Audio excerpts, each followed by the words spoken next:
Hi friends, this is Pankaj Bhardwaj. हम आ गए हैं नए एपिसोड में जिसमें आज हम सीखने वाले हैं फैक्ट्स एंड इवेंट्स। हम लोग क्यों आपको इस तरीके से सिखा रहे हैं, क्योंकि आने वाले समय में आपको इस समझ में आना चाहिए कि मार्केट में किस तरीके का सिनेरियो चल रहा है न्यूज़ को लेके, ब्रेकिंग न्यूज़ को लेके। अभी रिसेंटली इंडस बैंक में ये एक स्कैम का न्यूज़ फ्लो हो रहा है। What started as a nearly 2,000 crore accounting discrepancy in IndusInd Bank's derivatives trading portfolio in March of this year has now snowballed into what the bank has itself termed as a case of a suspected fraud. IndusInd Bank has reported suspected fraud involving its own employees, raising concerns over accounting practices, balance sheet discrepancies, and irregularities in its derivatives as well as microfinance portfolios. अगर आपको ध्यान हो तो पिछले quarter में भी इसी तरीके से एक न्यूज़ आई थी जिसमें स्टॉक्स को बिल्कुल तसल्ली से नीचे की तरफ में माइनस कर दिया गया था, लेकिन उसी न्यूज़ का वापस से इम्पैक्ट हुआ क्योंकि ये ऑलरेडी लास्ट क्वार्टर में हो गया था कि इन लोगों के बैलेंस शीट में कुछ प्रॉब्लम है, जिसकी वजह से वो जो प्रॉफिट दिखाया गया वो एक्चुअल में लॉस था। तो अभी क्या हुआ, उस न्यूज़ के आने के बाद स्टॉक क्या हुआ, रिवर्स हो गया क्योंकि वही न्यूज़ वापस से फ्लो की है। तो आज हम सीखने वाले हैं सिर्फ और सिर्फ फैक्ट्स एंड इवेंट्स। अब सवाल ये उठता है फैक्ट्स एंड इवेंट्स में किस किस तरीके का इस्तेमाल किया जाता है, राइट। तो फैक्ट्स में हमने फैक्ट्स को दो पार्ट में डिवाइड किया है। पहला पैंडेमिक सिचुएशंस, दूसरा वॉर सिचुएशंस। आपको एक चीज अच्छे से समझनी है, पैंडेमिक सिचुएशंस मतलब कि पूरे वर्ल्ड में कुछ हाहाकार हो गया है। We have therefore made the assessment that COVID-19 can be characterized as a pandemic. जिसकी वजह से मार्केट में लोगों को समझ ही नहीं आ रहा है कि ये है क्या। तो उसकी वजह से क्या होता है, मार्केट में आपको सडन फॉल देखने को मिलेगा। अब सवाल ये उठता है वो सडन फॉल पहचाने कैसे। यही एक मास्टरी वाली चीज है। अगर आपको एक चीज समझ में आ गई कि कोविड जैसी सिचुएशंस, जो भी आप जिस भी सिचुएशंस को अगर कैच करना चाहो, then you need to understand कि ये सिचुएशंस क्या है, ऑल ओवर द ग्लोबल है या फिर ये सिर्फ और सिर्फ मार्केट में सिर्फ कुछ देशों में ही फैला हुआ है। अगर ऑल ओवर द वर्ल्ड है then you need to wait. ये न्यूज़ अगर ऑल ओवर द वर्ल्ड है तो हमेशा ध्यान रखना है आप लोगों ने, मार्केट में ऐसी न्यूज़ पे सडन फॉल नहीं होता। 2-3 दिन बाजार को रोका जाता है। क्यों? क्योंकि ये तो अनएक्सपेक्टेड है। अगर ये अनएक्सपेक्टेड है तो बड़े प्लेयर पोजीशन कैसे बनाएंगे? तो इसलिए इस न्यूज़ को फ्लो करने के बाद 2-3 दिन मार्केट में इसी न्यूज़ को रोक दिया जाता है और अचानक से एक दिन गैप डाउन होता है। तो जिस दिन गैप डाउन होगा आपने उसी दिन पोजीशंस को क्रिएट करना है शॉर्ट साइड में, never do long side. Market में कितना भी बड़ा पॉजिटिव न्यूज आ जाए, कभी लॉन्ग साइड नहीं करना है। अभी क्या है, ऐसी सिचुएशंस में अभी आप प्रो प्लेयर नहीं हो, इसलिए गैप डाउन होने के बाद ही, कंफर्म के बाद ही आप लोग करना। जब आप धीरे धीरे इस न्यूज़ का इम्पैक्ट समझ जाओ, जब ये न्यूज़ आए तो उसके 2-3 दिन वेट करना है और दूसरे दिन में आपने पोजीशंस को सेट करना। अब सवाल ये उठता है कि ऐसी पोजीशन सेट करने के बाद हमें प्रॉफिट बुकिंग कैसे करना चाहिए और किस तरीके की मार्केट आगे रिएक्ट करेगी, तो हमें कैसे समझना चाहिए। अगर ऑल ओवर द ग्लोबल ये मार्केट का न्यूज़ है तो बाजार मिनिमम टू मिनिमम 13 से 21 दिन लगातार फॉल होगा। अब लगातार फॉल का मतलब ये है कि मार्केट में 3 दिन लगातार गिरावट हुई, एक दिन डेड कैट बाउंस हुआ, वापस से मार्केट ऊपर से फिर से फॉल हुआ। तो एवरी डेड कैट बाउंस आप लोगों ने शॉर्ट साइड की पोजीशंस को क्रिएट करना है। एवरी डेड कैट बाउंस, यहाँ से आपको एक चीज देखने को मिलेगी, जब कभी जैसे ही मार्केट ऊपर जाए आपने उसी तरीके से मार्केट को नीचे की साइड में पुल जोन में करना है। धीरे धीरे आपको एक चीज समझ में आ जाएगी कि मार्केट में जो पैंडेमिक सिचुएशंस है वो 13 से 21 दिन के दौरान में वो खत्म हो जाएगी। लेकिन आपको एक चीज जाननी पड़ेगी कि 13 से 21 दिन के बीच में आपको कुछ स्टॉक्स में अपॉर्चुनिटी भी मिलेगी कि मार्केट में बड़ा प्रॉफिट कहाँ का। तो आपको कम से कम वेट करना है 13 दिन, अगर ग्लोबली पैनिक हुआ है तो। वहीं पे इसी के मुकाबले में अगर आप देखोगे दूसरी चीज जहां पे मेंशन है emergency and lockdown, suppose if any case the lockdown happen, है ना, if any case lockdown happen, आज रात 12 बजे से संपूर्ण देश में संपूर्ण लॉकडाउन होने जा रहा है। तो आपको ये चीज जाननी पड़ेगी कि लॉकडाउन कहाँ हुआ है। This lockdown is coming from US और this lockdown is coming from particular countries, right. तो सबसे पहले आपको ये चीज जानना है, ऐसे लॉकडाउन्स और इमरजेंसी कुछ भी होता है किसी भी पर्टिकुलर कंट्रीज में, उसका इफेक्ट कम से कम 3 से 5 दिन रहेगा। वही माइनस साइड में, ये आपने चीजों को समझना है, अच्छे से चीजों को जानना है। तो लास्ट वीडियो में मैंने बताया था आपको फैक्ट्स एंड इवेंट्स, उसके अंदर एक मेजर टॉपिक रह गया था बजट ट्रेडिंग सेशन।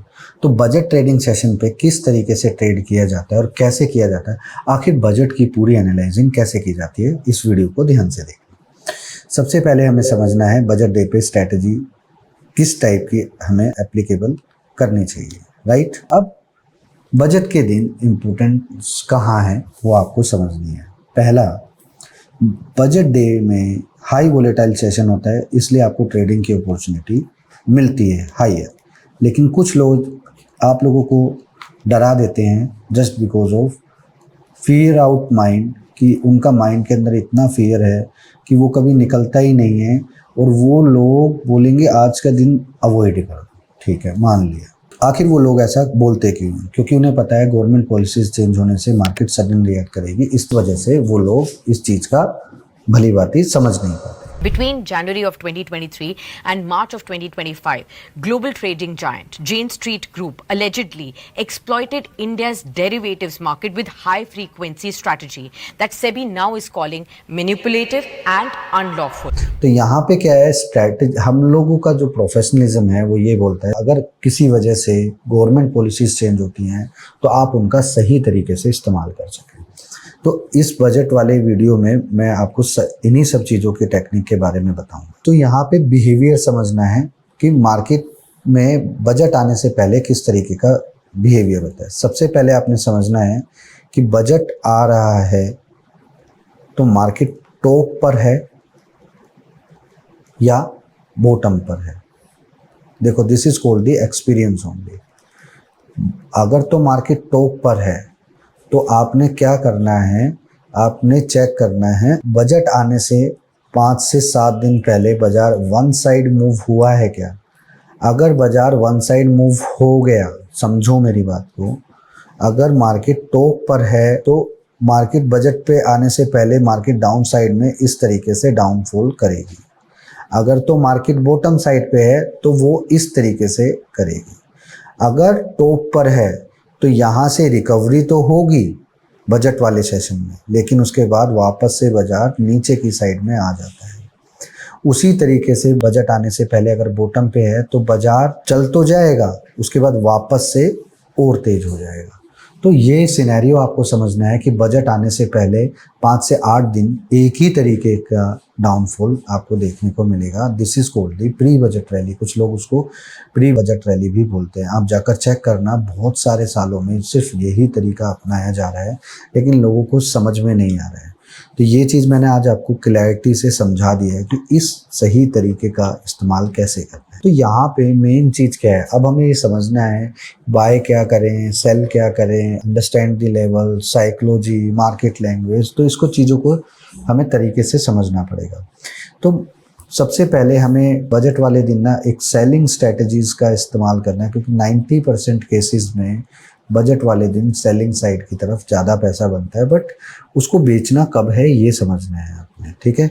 ऐसे ही मार्केट अगर लो पर है तो सारा कुछ आपने बाइंग साइड का प्लान करना है, अगर मार्केट हायर लेवल पर है तो सेलिंग साइड का प्लान करना है। तो ये पहले से ही माइंड मेकअप करके चलना है आप लोगों ने कि मार्केट हाई पर है सेल करेंगे, लो पर है बाय करेंगे। सिंपल और सिंपल यही लॉजिक है, ठीक है। तो मार्केट में अगर कोई स्टॉक हाई बनाता है, वो आगे मैं बताऊंगा कि कैसे करना है। तो इतना समझ लो, मार्केट अगर हाई बना रही है तो डजंट मीन दैट कि वो हाई पे ही बंद होगी, ठीक है, वो वापस से नीचे आएगी। अगर कोई चीज़ लो बना रही है तो वो लो पे बंद होगी, ये जरूरी नहीं है, वापस से ऊपर भी आ सकती है। तो इस चीज़ का आपने भली बात ध्यान रखना है। दूसरी बात, अगर तो कोई न्यूज़ आती है और उस न्यूज़ का पॉजिटिव इम्पैक्ट शेयर की तरफ पड़ रहा है, डजंट मीन दैट कि वो पॉजिटिव इम्पैक्ट पड़ेगा। देखो, मैंने बार बार बोल रहा हूँ आपको कि वो मीडिया वाला कंसेप्ट हमेशा आपने ध्यान रखना है, क्योंकि वो हर जगह आपके काम आएगा। जो कि मैंने वीडियो में टीवी रिसर्च एनालिस्ट का वीडियो क्लिप लेके उसकी बातों का इफेक्ट कैसे स्टॉक के ऊपर आया वो आपको समझा दिया था। सबसे बड़ी बात, 10 बजे से पहले कुछ नहीं करना है। 10 बजे से पहले आप लोगों ने सिर्फ और सिर्फ मार्केट को एनालाइज करना है और प्रिपरेशन रखनी है। अब सबसे बड़ी बात यहाँ पे, ऑप्शन में अगर आपने काम करना है, अगर आपका फर्स्ट एक्सपीरियंस है बजट में, तो आप बजट में सिर्फ ऑप्शन प्ले ही करना है, क्योंकि आपको एक बार समझ में आ गया कि उस दिन आपने रिस्क कंट्रोल कर लिया तो आप सब कुछ कर सकते हो। पूरा का पूरा कैपिटल वाइप आउट नहीं करना है। अगर आप रिस्क लेने में सक्षम हो तो आपने फ्यूचर का इस्तेमाल करना है। और अगर आपको कुछ भी लगता है कि कोई दिक्कत नहीं है, कैश में काम कर लो, तो आप कैश में भी काम कर सकते हो, अगर आप रिस्क कंट्रोल करना चाहते हैं तो। इसके बाद सबसे बड़ी बात कि इस दिन मोमेंटम होता क्यों है और किन किन सेक्टर्स की तरफ लोगों का ध्यान रहता है। देखो, गवर्नमेंट हमेशा पुश करती है सेक्टर रैली पोटेंशियल, जहाँ पे होता है, जैसे green energy, right, power, green energy, railways, ठीक है। तो इन तरीके से monetary policies, sector to find the specific opportunity. जैसे सपोज करो, अभी जिस दिन लास्ट बजट आया था उस दिन डिक्सन के लिए और पेज इंडस्ट्री के लिए कुछ बताया गया था जो कि नेगेटिव था, मुझे आज भी याद है। तो शायद इन दोनों में से एक स्टॉक था, तो वो इतना नेगेटिव हुआ कि वहाँ से डिक्सन लगभग 2-2.5 हज़ार पॉइंट टूट गया था। बाजार खुलने के साथ ही हमने देखा था डिक्सन टेक में भारी गिरावट देखने को मिल रही है। तो वो पहले से ही भाप लिया था और उसके बाद मार्केट ने उसको समझा कि ये पर्टिकुलर जो प्रॉब्लम है ये पर्टिकुलर एक दिन के लिए नहीं है, वो बाद के लिए भी है। तो उसके बाद इसीलिए मार्केट में बार बार उसमें सेलिंग आ रही थी। दूसरा, आपने समझना है स्टॉक सिलेक्शन के साथ साथ एग्जीक्यूशन का बहुत बड़ा पार्ट है, क्योंकि एग्जीक्यूशन अगर आपका सिंपल नहीं होगा, you can't make money, you can't make money. मैं आज लिख कर दे रहा हूँ आपको ये बात। आपको करेक्ट स्टॉक सिलेक्शन चाहिए और टाइम पर एग्जीक्यूशन चाहिए, that's it. The mastering in stock selection and execution is the 2 pillar. एक जहाँ पे आप स्टॉक सही से सेलेक्ट कर सकें, दूसरा टाइम से एग्जीक्यूट कर सकें, यानी करेक्ट एंड टाइम, ठीक है। तो सही करना है और सही समय पर करना है, इस पूरे वर्ड का मीनिंग ये है। और ट्रेडिंग करते टाइम अगर आपका एग्जीक्यूशन पार्ट में थोड़ा सा भी प्रॉब्लम है तो आपको इमोशन हैवी कर देगा। दिस इज़ द थिंग, हम लोगों ने एग्जीक्यूशन प्लान इतना सिंपल किया हुआ है कि आपको कभी भी इफ और बट वाली सिचुएशन आएंगी ही नहीं। अब यहाँ पे सबसे पहले हम समझेंगे कि इंडेक्स के ऊपर इम्पैक्ट कैसे होता है, ठीक है। खाली SBI उस दिन मार्केट में एकदम से फॉल होगा तो SBI तुरंत 1 से 1.5% की तरफ निफ्टी को और बैंक निफ्टी को लेकर चला जाएगा डाउन साइड में। अब सवाल ये उठता है, कोई stock according to the books इसका तो इतना वेटेज है नहीं, तो ये क्यों होता है? Just because of the panic scenario in particular one stock. जैसे SBI, सबको पता है SBI के बारे में कुछ तो बोलेंगे ही बोलेंगे वो लोग, तो ज़बरदस्ती तरीके से पैनिक करा दिया जाता है ताकि इंडेक्स को भी पेन झेलना पड़े। तो दिस इज़ द थिंग, ये आपको समझना पड़ेगा, जिसमें SBI और LIC दो एक मेजर पार्ट हैं। अगर ये दोनों स्टॉक 1 से 3 मिनट के अंदर 5% गिर गए तो इंडेक्स को 1% हिला देंगे। तो मिनिमम टू मिनिमम आपने इस चीज़ का ध्यान रखना है कि जब कभी कोई एक पर्टिकुलर स्टॉक इंडेक्स को 1-1.5% हिला दे, इसका मतलब एक ही है